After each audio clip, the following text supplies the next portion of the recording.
సరే ఇందులో second thought అవసరం లేదమ్మా. ఎందుకు అని అంటే ఎప్పుడైనా కూడా పాత గోడ విమర్శలు మాత్రం విమర్శలే అమ్మా, విమర్శలు. ఇప్పుడు పాత గోడ ఎవరైనా తీస్తారు, కొత్తగా కడతారు. మరి అట్లా అంటే వట్టి ఇందిరమ్మ ఇంట్లో ప్రెస్ క్లబ్ నడిపినాం, మనం అది కూలగొట్టుకొని బిల్డింగ్ కట్టుకోలేదా? కాకపోతే ఇప్పుడు వచ్చిన గొడవంత ఏంది అని అంటే మనకు కార్నర్లో ఈశాన్యం మూలలో గుడిసెవాసులు గద్దె గట్టి పెట్టిన అంబేద్కర్ మహాశయుని విగ్రహం తొలగింపు విషయంలో జరిగిన అపశృతి, అది కూడా కూలీలు చేసిన తప్పిదం వల్ల దాన్ని కొంతమంది ఇదే అదనుగా భావించి వివాదాస్పదం చేయడంతో ఇంత రాద్ధాంతం జరిగింది. అయితే కూర్చొని మాట్లాడుకోవాలన్నప్పుడు ఇగోలు అడ్డం వస్తాయి కదనమ్మా. ఇప్పుడు ఎట్లుంటది అని అంటే, ఇప్పుడు నువ్వు ఎంసీజే చేసినావు, నేను కూడా పీజీ డిప్లొమా జర్నలిజం చేసినా కాబట్టి నువ్వు పద్ధతి ప్రకారం మాట్లాడుతావు, నేను పద్ధతి ప్రకారం మాట్లాడతా. అక్కడ వాళ్ళు పద్ధతి తప్పి వ్యవహరించినప్పుడు ఆడ మనటువంటి వాళ్ళం పద్ధతి వాళ్ళం పోతే కూడా మనల్ని లెక్క చేయరు.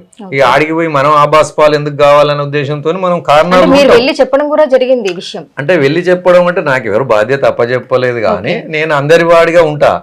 నాకు అన్ని యూనియన్లతో సంబంధం ఉన్నది, నేను అందరిని వరుసలు పెట్టి మాట్లాడతా, అందరిని పలకరిస్తా. నా తత్వం అది. కాబట్టి మనకు గొడవలు అవసరం ఇది అంతే ఏందన్నా అంటారా, ఏదన్నా ఉంటే మాట్లాడాలి, దాన్నే ఉన్నదని. పాపం నాకు వాళ్ళ యూనియన్ జనరల్ సెక్రటరీ హర్షం రాజ్ కుమార్ అన్న, ఏ గొడవ ఎందుకన్నా ఏదన్నా ఉంటే మాట్లాడానంటే, మరి ఐజీఓలు అన్న నువ్వు పోయి మాట్లాడాను, ప్రెస్ క్లబ్ వాళ్ళు మాట్లాడంటే నేను మాట్లాడేవాడిని.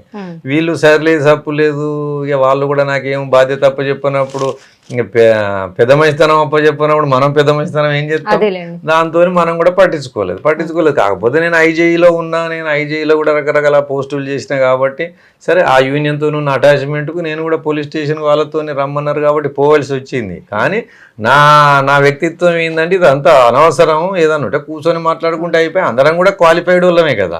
ఇప్పుడు అక్కడ ధర్నా చేసేటోళ్ళు కానీ, లేకుంటే ఇప్పుడు పాలక మండలి ఉన్నోళ్ళు కానీ అందరు క్వాలిఫైడ్ వాళ్ళే. మనం కూర్చొని మాట్లాడుకుంటే పరిష్కారం ఉంటుంది.